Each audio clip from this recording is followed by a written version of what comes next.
बिस्मिल्लाहिर्रहमानिर्रहीम। अस्सलामुअलैकुम dear student, welcome to online classes. बेटा, लास्ट लेक्चर के अंदर चैप्टर नंबर 3 डेटा कम्युनिकेशन के जो टॉपिक हमने डिस्कस किए थे उसके अंदर ट्रांसमिशन मीडिया और उसकी टाइप्स का जिक्र किया था, और उसकी जो फर्स्ट टाइप थी गाइडेड मीडिया उसको डिटेल के साथ डिस्कस किया था। तो बेटा, ट्रांसमिशन मीडिया या कम्युनिकेशन मीडिया या कम्युनिकेशन चैनल या ट्रांसमिशन मीडियम या कम्युनिकेशन चैनल, इसको डिफाइन करना हो तो सिंपल, ये हमारे पास क्या होता है, एक पाथ होता है जिसके थ्रू हमारा डेटा ट्रांसमिट होता है एक जगह से दूसरी जगह, तो उसको क्या कहते हैं, ट्रांसमिशन मीडियम कहते हैं। इसकी दो टाइप्स, जिसमें एक गाइडेड मीडिया है और एक अनगाइडेड मीडिया है। गाइडेड मीडिया बेटा याद रखेंगे, गाइडेड मीडिया को बाउंडेड मीडिया भी कहते हैं, और इसके अंदर बाकायदा फिजिकल कनेक्शन बनता है, यानी यूजिंग वायर कम्युनिकेशन भी इसको कहते हैं, यानी बाकायदा वायर एग्जिस्ट करती हैं, आप उनको टच कर सकते हैं, उसके थ्रू आपका डेटा क्या हो रहा होता है, ट्रांसमिट हो रहा होता है। अनगाइडेड मीडिया के अंदर बेटा आप याद रखेंगे, आपकी जितनी भी कम्युनिकेशन होती है वो वायरलेस कम्युनिकेशन होती है, आपका कोई फिजिकल कनेक्शन नहीं होता, इसको अनबाउंडेड मीडिया भी कहते हैं। नेक्स्ट बेटा, गाइडेड मीडिया की अगर एग्जांपल्स की बात की जाए या इसके अंदर जो केबल यूज़ होती हैं उसकी बात की जाए तो 3 टाइप्स की केबल्स हैं, ट्विस्टेड पेयर, कोएक्सियल केबल्स और फाइबर ऑप्टिक्स केबल इसके अंदर यूज़ होती हैं। ट्विस्टेड पेयर केबल बेटा, इसको ट्विस्टेड पेयर नाम इसलिए दिया जाता है क्योंकि डिफरेंट कलर्स के अंदर नंबर ऑफ केबल्स होती हैं जिसको आपस में क्या किया जाता है, ट्विस्ट किया जाता है। जैसे आपको यहाँ पे नज़र आ रहा है डिफरेंट कलर्स की हमारे पास केबल्स हैं, और उनको आपस में एक दूसरे के ऊपर इस तरह मरोड़ा गया है, जिसकी वजह से इसको क्या कहा जाता है, ट्विस्टेड पेयर केबल कहा जाता है। आप इससे अगर देखना चाहें तो लैब्स के अंदर या ऑफिसेज के अंदर या घर में पीटीसीएल राउटर लगा हुआ है तो उसके बॉक्स के अंदर देख सकते हैं। अगर आपने अभी तक यूज़ नहीं की तो उसके बॉक्स के अंदर एक येलो केबल होगी या हो सकता है ब्लू कलर की केबल हो, जिसके दोनों एंड पे RJ45 कनेक्टर होता है। उसी RJ45 कनेक्टर को आप पीटीसीएल राउटर और लैपटॉप या कंप्यूटर के लैन इंटरफेस NIC पोर्ट के अंदर लगाते हैं, और तो आप इंटरनेट यूज़ कर सकते हैं, यानी यूजिंग वायर अगर इंटरनेट यूज़ करना चाहें तो उसका तरीकाकार वही होता है। या आप बाज़ार से इसको परचेज भी कर सकते हैं और देख सकते हैं, इतनी एक्सपेंसिव नहीं है। आप इसको थोड़ी सी केबल ले लें और इसको देख सकते हैं कि क्या वाकई इसी तरह केबल होती है। तो बाज़ार में कैट 5 या कैट 6 के नाम से आप इस केबल को परचेज कर सकते हैं किसी भी कंप्यूटर शॉप से, या आप उन्हें लैन केबल कहेंगे तो वो आपको यही केबल देंगे, और आप इसको देख सकते हैं कि ये केबल किस तरह होती है और किस तरह RJ45 कनेक्टर को इसके साथ जोड़ा जाता है और फिर कैसे ये वर्क करती है।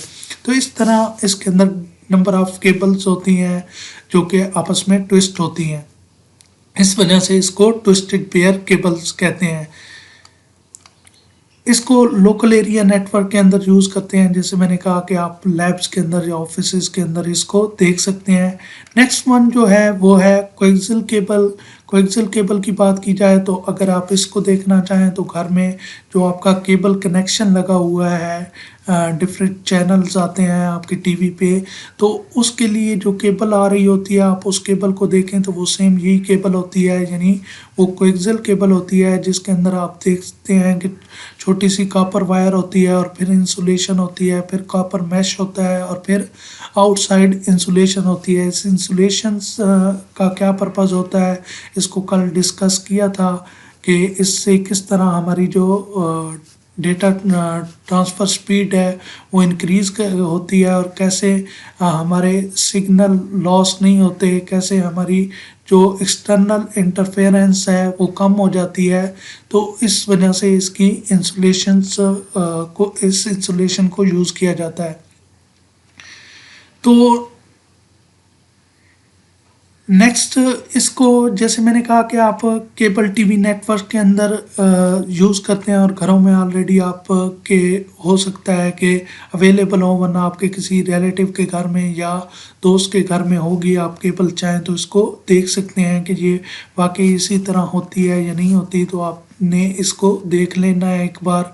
और अगर इसकी करैक्टरिस्टिक्स की बात की जाए तो इसको कंपेयर अगर किया जाए स्पीड के एतबार से, तो ये ट्विस्टेड पेयर केबल से बहुत फास्ट है। और अगर इसको कॉस्ट के हिसाब से देखा जाए तो कॉस्ट के हिसाब से अगर जस्ट केबल की कॉस्ट की बात करें तो ये बहुत ही एक्सपेंसिव है। ख़ासकर ये आप कह सकते हैं कि फाइबर ऑप्टिक्स से भी एक्सपेंसिव है। लेकिन ओवरऑल हम फाइबर ऑप्टिक्स को एक्सपेंसिव इसलिए कहते हैं क्योंकि उसकी जो इंस्टॉलेशन कॉस्ट है वो बहुत ज़्यादा कॉस्टली है, यानी जो उसकी इंस्टॉलेशन पे खर्चा आता है वो बहुत ज़्यादा है।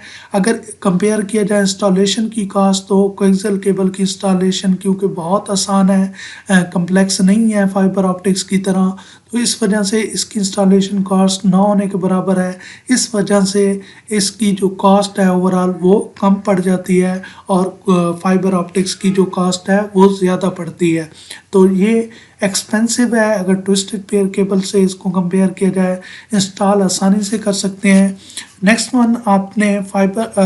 वन जो डिस्कस किया था कल वो फाइबर ऑप्टिक्स है, जो कि हम कहते हैं कि इंसान के बाल जितनी यानी ह्यूमन हेयर जितनी बारीक होती है ये केबल, और इसके अंदर से जो डेटा ट्रांसफ़र होता है वो लाइट की फॉर्म में होता है। इसी वजह से इसकी स्पीड सबसे ज़्यादा है इन केबल में से, यानी इसकी जो डेटा ट्रांसफ़र स्पीड है वो बहुत ज़्यादा होती है। इस पे डेटा आपका एक जगह से दूसरी जगह फास्टली मूव करता है। अ, और इसकी अगर कॉस्ट की बात की जाए, जैसे मैंने करेक्टरिस्टिक में बताया कि इसकी स्पीड बहुत ज़्यादा है। इसकी कॉस्ट की बात की जाए तो ये एक्सपेंसिव है इसलिए क्योंकि इसकी इंस्टॉलेशन जो है वो इंस्टॉलेशन कॉस्ट बहुत ज़्यादा है। इसको इंस्टॉल करना एक कॉम्प्लेक्स प्रोसेस है, तो इस वजह से इसकी इंस्टॉलेशन कॉस्ट ज़्यादा होने की वजह से ओवरऑल ये कॉस्टली है। साइज़ वगैरह में ये स्मॉल होती है और सिक्योर और रिलायबल है। इसके बाद जो कि आज हमारा टॉपिक है वो है अनगाइडेड मीडिया। अनगाइडेड मीडिया जो कि अनबाउंडेड मीडिया भी कहते हैं जिसको, और वायरलेस कम्युनिकेशन भी कहते हैं। इसके अंदर अगर हम बात करें तो जो हमने डिस्कस करना है वो है माइक्रोवेव कम्युनिकेशन, सैटेलाइट और मोबाइल कम्युनिकेशन। इन तीनों के अंदर ही हमारी जो कम्युनिकेशन है वो विदाउट वायर कम्युनिकेशन होगी, यानी जो डेटा है ट्रांसफ़र होगा वो सिग्नल की फॉर्म के अंदर थ्रू एयर एक जगह से दूसरी जगह क्या करेगा, ट्रैवल करेगा। तो सबसे पहले हम डिस्कस करते हैं माइक्रोवेव को। माइक्रोवेव के अंदर अगर आप माइक्रोवेव की वर्किंग को देख लें तो आपको इसके सारे पॉइंट्स क्लियर हो जाएंगे या समझ आ जाएगी। तो इस फिगर को देखते हैं, इस डायग्राम को देखें। अगर इसको आप समझ लेते हैं तो आपको ये सारे पॉइंट क्लियर हो जाएंगे कि आपके पास कोई ना कोई इनपुट होगी। इनपुट के तौर पर आपका कोई डेटा होगा जो आप सेंड करना चाहते हैं, सेंडर टू रिसीवर। तो उस इनपुट को सेंड करने के लिए आपके पास कोई ना कोई ट्रांसमीटर होगा। ट्रांसमीटर मीन सेंडर, जिसने उस इनपुट को सेंड करना है। अब ये जो ट्रांसमीटर होगा ये किसी न किसी माइक्रोवेव स्टेशन के साथ कनेक्ट होगा। ये माइक्रोवेव स्टेशन के साथ कनेक्ट होगा। इसी तरह फिर क्या होता है कि आपके डिफरेंट माइक्रोवेव स्टेशन मुख्तलिफ जगहों पे लगाए जाते हैं, जो आपस में क्या करते हैं, डेटा को ट्रांसफ़र करते हैं एक माइक्रोवेव स्टेशन से दूसरे माइक्रोवेव स्टेशन की तरफ। इसी तरह दूसरे एंड पे कोई ना कोई रिसीवर होगा जिसने वो मैसेज क्या करना होगा, रिसीव करना होगा, और वो जो मैसेज होगा वो रिसीवर साइड पे एज आ आउटपुट जाएगा। अब दोबारा देखते हैं कि कैसे ये ट्रांसमिट होता है और कैसे हमारे सिग्नल एक माइक्रोवेव स्टेशन से दूसरे माइक्रोवेव स्टेशन की तरफ जाएंगे। उससे पहले एक चीज़ और भी आप ख्याल रखेंगे कि ये जो माइक्रोवेव स्टेशन का डिस्टेंस है आपस में ये 20 to 30 माइल्स होना चाहिए। इससे ज़्यादा होगा यानी एक्सीड करेगा डिस्टेंस, तो फिर उसमें हमारे सिग्नल जो हैं वो ड्रॉप हो सकते हैं, यानी मैक्सिमम जो इनका डिस्टेंस है वो डिस्टेंस होना चाहिए 20 to 30 माइल। अब क्या होता है कि हमने यहाँ ट्रांसमीटर के थ्रू यानी सेंडर के थ्रू हमने डेटा ट्रांसमिट कर दिया। वो डेटा उस माइक्रोवेव स्टेशन को मिलेगा जिस माइक्रोवेव स्टेशन के साथ ये ट्रांसमीटर कनेक्ट होगा, यानी जिसके साथ ये कनेक्ट है, जिस माइक्रोवेव स्टेशन तक इसकी एक्सेस है, उसको ये अपना डेटा क्या कर देगा, सेंड कर देगा। अब इस माइक्रोवेव स्टेशन ने इस डेटा को क्या कर लिया, रिसीव कर लिया। अब ये माइक्रोवेव स्टेशन क्या करेगा, अपने साथ जुड़े हुए नेक्स्ट माइक्रोवेव स्टेशन को ये डेटा सेंड करेगा। अब ये यानी कैसे होता है कि ये जो है ये सबसे पहले क्या करेगा, हो सकता है कि ये अपने साथ रिसीवर को देखे, अगर तो रिसीवर भी इसी के साथ कनेक्ट है तो वो उसी यानी नेक्स्ट माइक्रोवेव स्टेशन को भेजने के बजाय वो रिसीवर को डेटा सेंड कर देगा।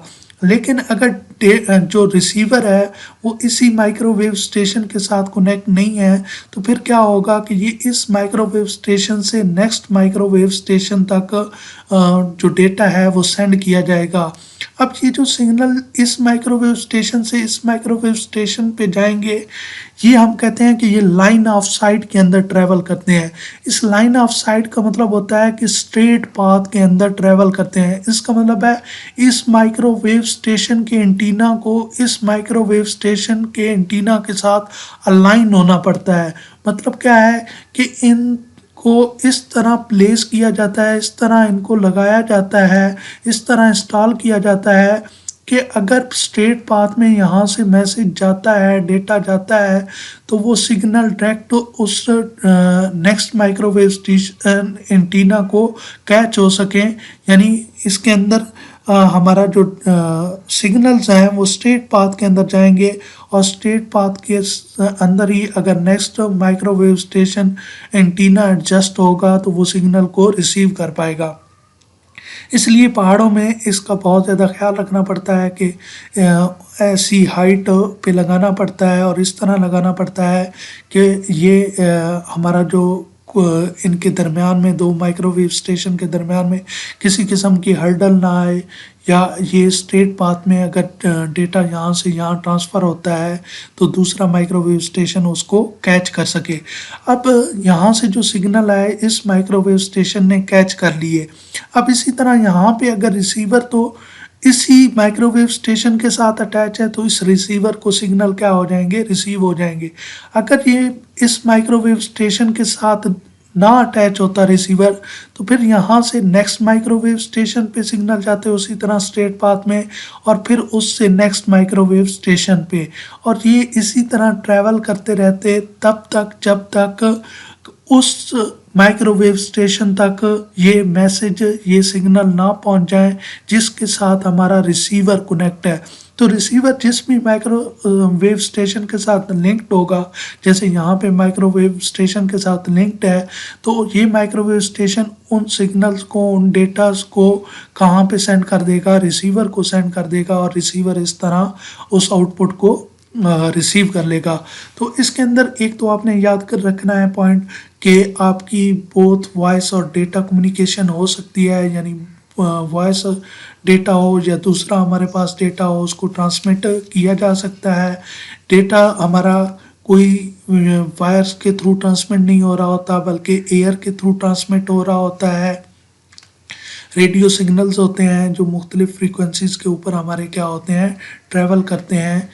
और इसके अंदर लाइन ऑफ साइट को याद रखेंगे, और लाइन ऑफ साइट का मतलब याद रखेंगे जो कि मैंने बता दिया है। और इसके अंदर आपने ये याद रखना है कि जो माइक्रोवेव स्टेशंस हैं उनका जो डिस्टेंस है वो 20 to 30 माइल्स होता है, इससे ज़्यादा डिस्टेंस नहीं होगा। यानी इसका डिस्टेंस अगर MCQs में आता है या शॉर्ट क्वेश्चन में आ जाता है तो आपने 20 to 30 माइल्स ही लिखना है। इसके बाद नेक्स्ट हम डिस्कस करेंगे कम्युनिकेशन सैटेलाइट को। तो कम्युनिकेशन सैटेलाइट का एक सबसे बड़ा एडवांटेज याद रखिएगा, इसको प्रेफर किया जाता है जब हमने लॉन्ग डिस्टेंस पे कम्युनिकेशन करनी होती है, जब हमने कोई अपना लार्ज डेटा लॉन्ग डिस्टेंस पे सेंड या रिसीव करना होता है, तो उसके लिए हम सैटेलाइट कम्युनिकेशन को यूज़ करते हैं। इसके अंदर होता क्या है कि एक हमारा सैटेलाइट स्टेशन होता है और ज़मीन पे इसी तरह हमारे पास बेस स्टेशंस होते हैं। यानी एक सैटेलाइट ज़मीन से भेज दिया जाता है और उस सैटेलाइट स्टेशंस का लिंक होता है डिफरेंट बेस स्टेशन के साथ, और ये बेस स्टेशन ज़मीन पे एग्जिस्ट करते होते हैं।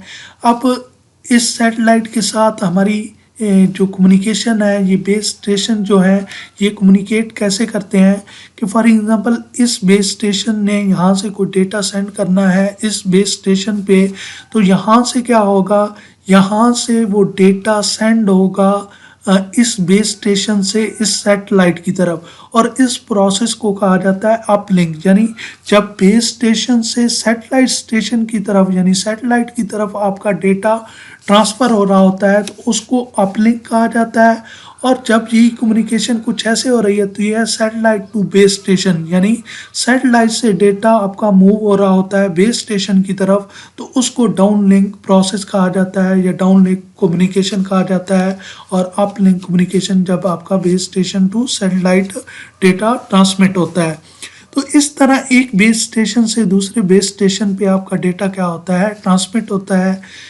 इसके अंदर याद रखिएगा कि बेस स्टेशन के पास एबिलिटी होती है, यानी बेस स्टेशन जो हैं वो आपके डेटा को रीट्रांसमिट भी कर सकते हैं, रीट्रांसमिट यानी दोबारा सेंड भी कर सकते हैं, और एम्पलीफाइज भी कर सकते हैं सिग्नल को। एम्पलीफाइज का क्या मतलब है बेटा, याद रखिएगा कि जब सिग्नल वीक हो जाते हैं तो उनको एम्पलीफाई जब किया जाता है तो उनकी जो सिग्नल स्ट्रेंथ है वो क्या हो जाती है, इम्प्रूव हो जाती है। यानी आपका एक मैसेज आप तक पहुंचते पहुंचते अगर वीक हो रहा है, उसके सिग्नल ड्रॉप हो रहे हैं, तो उसको जब एम्पलीफाई किया जाएगा तो वो फिर सिग्नल स्ट्रेंथ इंक्रीज कर जाएगा और वो अच्छी हालत में आ जाएगा। ऐसे ही है जैसे फॉर एग्जांपल कोई बंदा दौड़ रहा है और दौड़ते दौड़ते 1 किलोमीटर के बाद वो थक जाता है, तो कुछ ऐसा वहाँ पे उसको एनर्जी ड्रिंक दिया जाए जिसको पी के वो दोबारा एनर्जी में आ जाए और दोबारा 1 किलोमीटर वो और दौड़ लगा ले। तो इसी तरह यहाँ पे एम्पलीफाई क्या करता है कि जब सिग्नल स्ट्रेंथ वीक होती है तो उसको एम्पलीफाई किया जाता है, तो सिग्नल स्ट्रेंथ हमारे क्या हो जाते हैं, इंक्रीज हो जाते हैं, उनकी जो सिग्नल्स हैं वो अच्छी हालत में आ जाते हैं। तो इस तरह हमारी जो कम्युनिकेशन सैटेलाइट है इसकी कम्युनिकेशन होती है। इसके अंदर जो आप चीज़ याद रखेंगे वो इस सैटेलाइट का आप जो डिस्टेंस है उसको याद रखेंगे कि ये 22,000 टू 22,300 माइल्स होता है अर्थ से, यानी इसका ज़मीन से जो डिस्टेंस है वो तकरीबन 22,300 माइल्स होता है। नेक्स्ट हमने जो डिस्कस करना है उसके अंदर हम इसके एडवांटेज और डिसएडवांटेज को देख लेते हैं। एडवांटेज में क्या है कि लार्ज अमाउंट ऑफ डेटा अगर आप लॉन्ग डिस्टेंस पे एक साथ सेंड करना चाहते हैं तो उसके लिए आपके लिए जो कम्युनिकेशन सैटेलाइट है, सैटेलाइट के थ्रू जो कम्युनिकेशन है वो सबसे बेस्ट है। लेकिन इसका डिसएडवांटेज क्या है कि जब बैड वेदर होगा, यानी मौसम जब ख़राब होगा, तो उसमें हमारी कम्युनिकेशन जो है वो क्या हो सकती है, डिस्टर्ब हो सकती है। जो ट्रांसमिशन ऑफ डेटा है वो स्लो हो सकता है या हो सकता है कि बिल्कुल काम ही ना करे, डिपेंड करता है वेदर कंडीशंस पे। उसके बाद मोबाइल कम्युनिकेशन भी रेडियो बेस्ड नेटवर्क है, यानी आपके रेडियो सिग्नल्स जो होते हैं उसके थ्रू आपकी ये कम्युनिकेशन हो रही होती है, और इसके अंदर भी जो आपका डेटा है वो ट्रांसमिट किया जा सकता है, किसी किस्म का भी डेटा हो, और इसको ट्रांसमिट किया जाता है यूजिंग मोबाइल कंप्यूटर, यानी मोबाइल डिवाइसेस के थ्रू इस डेटा को ट्रांसमिट किया जाता है। तो बेटा आज का लेक्चर हमारा यहीं तक था। उम्मीद करता हूँ आप सबको इस लेक्चर की समझ आई होगी। अगर किसी किस्म का कोई क्वेश्चन हो तो बेटा आप पूछ सकते हैं। थैंक यू सो मच बेटा, ख्याल रखिएगा।